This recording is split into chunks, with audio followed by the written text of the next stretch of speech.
따라서 바리새인의 책망. 예수님께서 대접 잘 받으시고 바리새인에게 좋은 말씀, 은혜로운 말씀, 듣기 좋은 말씀 해주신 게 아니라 참 듣기 거북한 지금 말씀을 이렇게 들려주셨습니다. 내일 우리가 생각할 말씀에 보면 율법교사가 듣고 있다가 우리를 왜 이렇게 모욕하느냐 그러고 하는 내용도 나옵니다. 내일 전할 말씀을 미리 한번 좀 봤습니다만은 좋은 말씀이 아니죠. 오늘 지금 전하고 있는 말씀은 그 바리새인에게 대접받고 그렇게 좀 쓴소리를 우리 주님이 하신 겁니다. 그런데 그 바리새인이 이 얘기를 잘 들었다면 또 아멘으로 받았다고 그러면 인생이 변했을 거고, 이런 얘기 해주는 사람도 흔치 않습니다. 예수님이니까 이렇게 바리새인에게 이런 이야기 해줬죠. 아니 비싼 밥 먹고 이런 얘기 해서 상대방이 별로 좋아할 것도 아닌데 이런 이야기를 이렇게. 요즘 사람들은 진짜 안 합니다. 상대방의 무슨 이렇게 큰 잘못을 보고도 그러고 있습니다. 참 좋은 세상이 된 건지 나쁜 세상이 된 건지. 아니 상대방이 뭔가 지금 잘못된 게 있으면 때로는 얘기도 해야 되는데 요즘 세대는 이제 안 하는 세대가 됐습니다. 예수님과 같은 이런 책망, 꼬집는 이야기 듣기가 어려운 시대가 됐습니다. 시대가 좋아진 거냐? 시대가 악해진 겁니다. 선택적으로 좋은 것만 듣고 싶어요. 나쁜 이야기는 안 들으려고 합니다.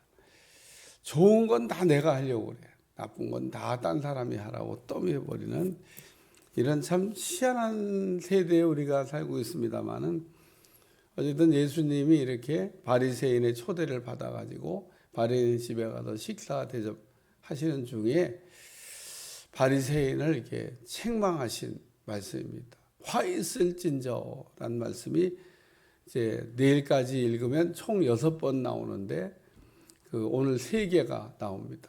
말씀하실 때마다 화 있을진저를 그냥 서론에다가 얘기하십니다. 화 있을진저 바리새인이요. 화 있을진저 바리새인이요. 화 있을진저 바리새인이요. 저는 이 화가 있을진저 바리새인이요. 그러니까 좀 완곡하게 얘기하면 정신 차리라는 겁니다. 바리새인들에게 좀 신앙생활을 잘한다고 착각하지 말고 정신 차려라.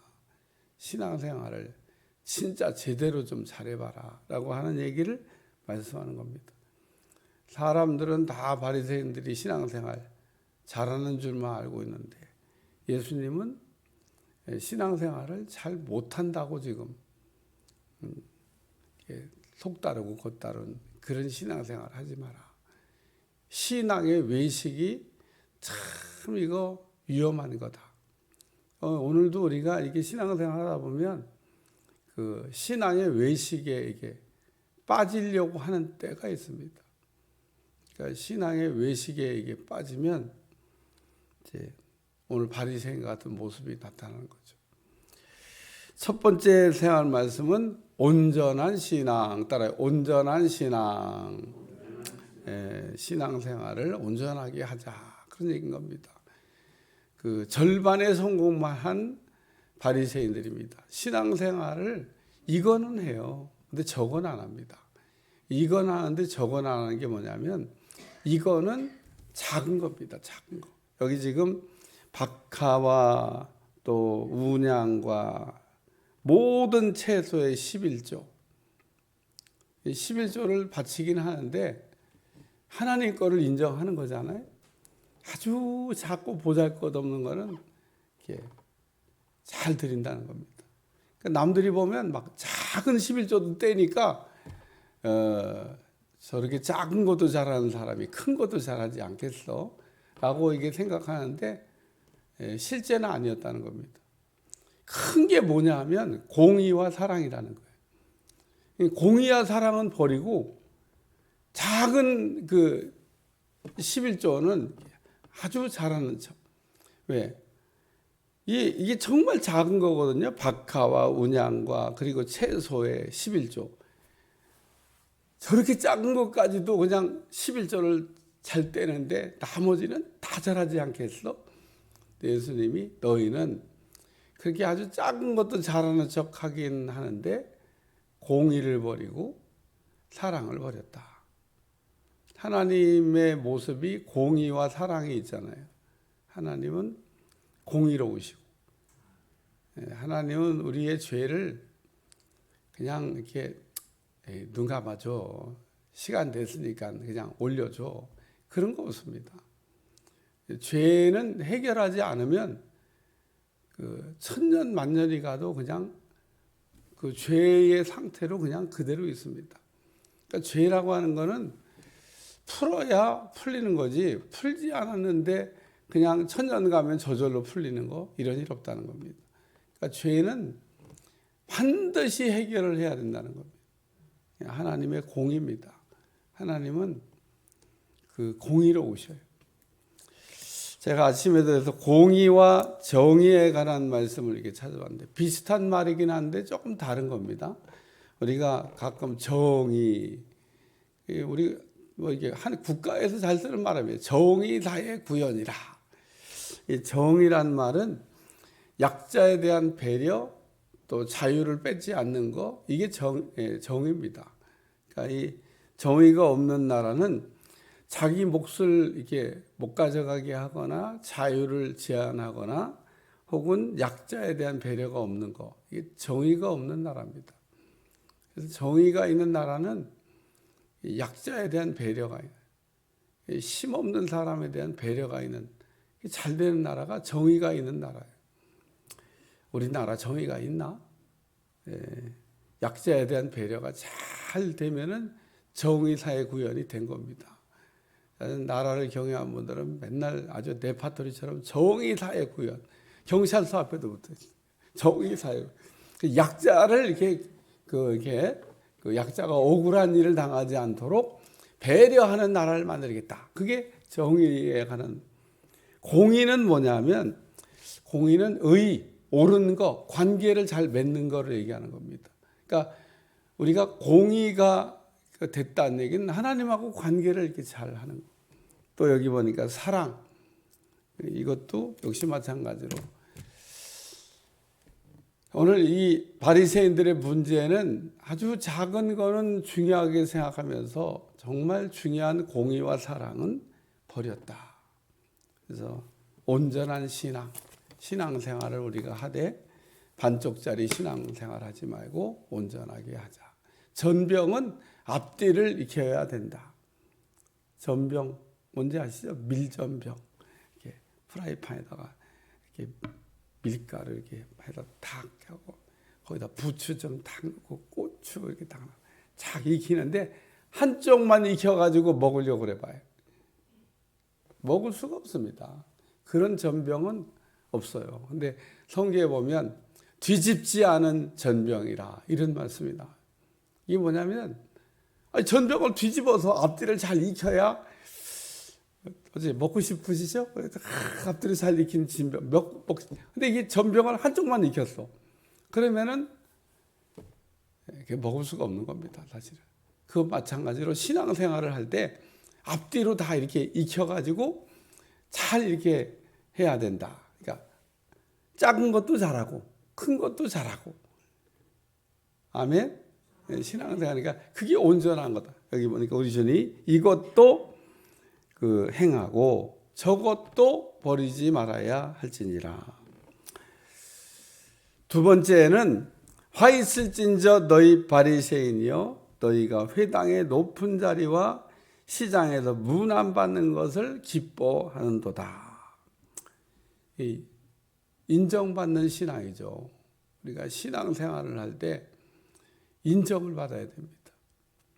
마태복음 25장의 달란트 비유에 보면 5달란트, 2달란트, 1달란트 받았던 종들이 결산하는 내용이 나옵니다. 주인이 주고 난 다음에 니들 거야. 그냥 구워 먹든 삶아 먹든 지져 먹든 상관없다. 그게 아니고 주인이 맡겨놓으신 겁니다. 맡겨놓은 거. 이 맡겨놨다는 얘기는 결산하겠다는 의미가 들어져 있습니다. 하나님이 우리에게 뭔가를 이렇게 맡겨놓으신 거는 반드시 그거에 대한 결산을 해야 될 때가 있다는 겁니다. 우리가 가진 모든 것이 다 하나님이 맡겨놓으신 거라는 거 잊어버리지 않기를 주여 축원합니다. 잊어버리면 안 돼요. 우리는 하나님이 다 맡겨놨다는 생각은 아니고 좀 오랜 시간 동안 이게 가지고 있으니까 내 거라고 생각합니다. 내 거 하나도 없습니다. 하나도. 왜 내 거가 하나도 없다고 그러냐면 올 때도 우리가 빈손으로 왔고 갈 때도 빈손으로 가잖아요. 그게 무슨 의미냐? 올 때도 내 것 갖고 온 게 없고 갈 때도 가져갈 게 없습니다. 그러니까 우리는 올 때도 빈손으로 왔지만 갈 때도 빈손으로 갑니다. 내 거가 없다는 거예요. 내 거가 어디 있어요? 내 자식은 내 겁니까? 내 자식 내 거 아닙니다. 맡겨놓으신 겁니다. 내 남편 내 겁니까? 내 거 아닙니다. 그것도 맡겨놓은 겁니다. 내 아내 그것도 내 겁니까? 내 거 아닙니다. 맡겨놓은 겁니다. 재산 그거 내 겁니까? 내 거 아닙니다. 그것도 맡겨놓은 겁니다. 시간 그거 내 겁니까? 내 거 아닙니다. 재능 내 겁니까? 내 거 아닙니다. 여러분 내 거 하나도 없습니다. 다 맡겨놓은 겁니다. 그러면 그 성경에 뭐라고 되냐? 맡은 자에게 구할 것은 충성이니라. 맡겨놨으니까 그 주인의 뜻을 헤아리고 주인이 어떻게 하기를 원하신지를 늘 생각해 가면서 잘 살라는 겁니다. 하나님이 착하고 충성된 종아. 착하다고 칭찬을 해야 됩니다. 잘했다고 칭찬을 하셔야 돼요. 사람에게 칭찬받으려고 그러지 말고 하나님에게 칭찬을 받아야 된다. 사람을 너무 이렇게 의식하고 사람에게 칭찬받으려고 하는 사람 치고 하나님께 칭찬받는 사람을 본 일이 없습니다. 외식입니다. 사람에게는 칭찬 못 받으면 못 견뎌야 하는데 그건 정말 하나님 앞에 내가 하나님 앞에 부끄러운 게 없고 하나님 앞에 책망받을 일이 없냐 생각해 봐야 한다는 겁니다. 니들은 사람에게 칭찬받는 거 너무 좋아하는데 왜 하나님께 칭찬받는 거를 생각을 안 하냐고 주님이 지금 얘기하는 겁니다. 우리는 반대로 사람에겐 때로는 칭찬을 못 받아도 왜? 사람들은 판단력이 이게 정확하지가 않아요. 사람의 판단력이라고 하는 건 온전하지가 않습니다. 다 자기 좋게 하면 다 좋은 거래. 다 자기한테 싫은 소리 하면 다 나쁘대. 사람의 판단력은 아주 분별력은 정확하지가 않습니다.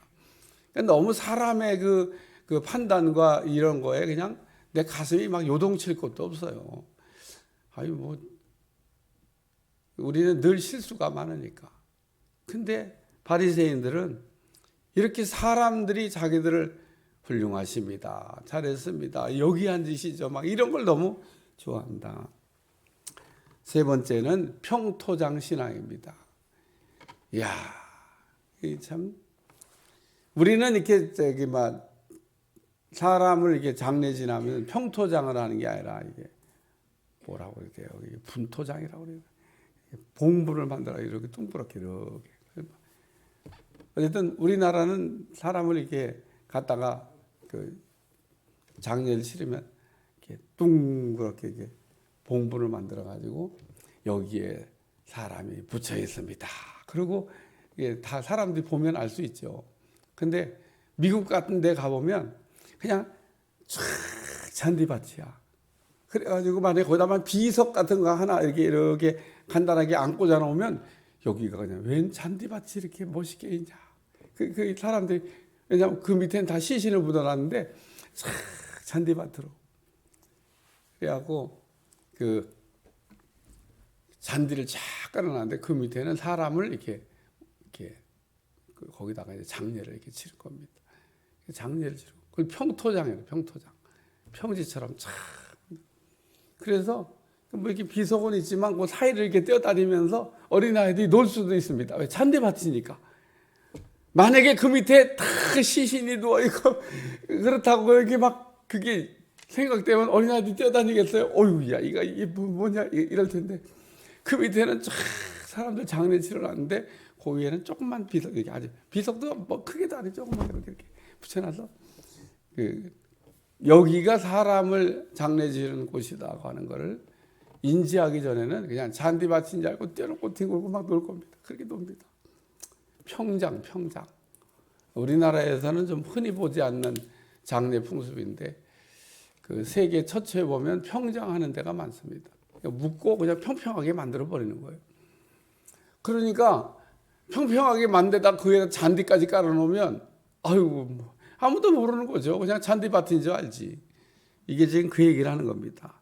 화 있을진 저 너희는 평토장한 무덤 같아서 그 일을 받는 사람이 알지 못하느니라. 너희는 평토장한 무덤과 같다. 회칠한 무덤과 같다. 그렇게도 표현하셨는데, 얼마나 그냥 멋있게 꾸며놨는지, 그 밑에 사람을 이렇게 묻어서 장례를 치렀다는 것을, 그 사람이 죽은 사람이 썩어가고 있다는 것을 아무도 모르지만 너희 속이 지금 그렇다. 그리고 우리 주님이 바리새인의 속을 다 들여다보시고 얘기한 겁니다. 오늘 말씀의 결론을 맺으면서 딱 하나 평생 잊어버리지 말아야 될 말씀, 로마서 3장 10절, 의인은 없나니 하나도 없다. 다 인간이 죄인이라는 겁니다. 누구 이게 돌 던질 만큼의 의인이 없어요. 근데 사람들 보면 자기는 의롭고 남은 다 불의하고, 나는 뭐 괜찮고 상대방은 아주 그냥 죽어 마땅하고, 막 그렇게 막 정죄의 돌을 심하게 던질 때가 많죠. 오늘 우리는 늘 하나님 앞에 죄인이면서 의인이고 의인이면서 죄인이라고 하는 거, 아주 의미 있는 말입니다. 루터가 한 말인데, 우리는 죄인이면서 의인이고 의인이면서 또 죄인이다. 깊이 생각해야 될 아주 귀중한 말씀입니다. 이신칭이라고 하는 말씀인데, 우리가 죄인인데 의인처럼 하나님께서 여겨주신다고 하는 이 말씀이 얼마나 중요한지 모릅니다. 꼭 기억하시고, 오늘 바리새인들에게 우리 주님 꾸짖는 말씀, 쓴 말씀을 이렇게 하셨는데, 이 바리새인이 이 말씀을 잘 받았으면 인생이 변했을 것이고, 오늘도 우리에게도 이 지금 예수님이 바리새인에게 하시는 것처럼 하시면서 우리한테 말씀하시는데, 이 말씀이 들리면 인생이 변하는 겁니다. 기도하겠습니다. 하나님, 오늘도 화 있을진저 하면서 바리새인들에게 화가 있을 거라고 하는 말씀을 말씀하고 있는데, 우리에게 화가 미치지 않고 복이 미치도록 신앙생활 잘하게 하여 주옵소서. 예수님의 이름으로 간절히 기도하옵나이다. 아멘.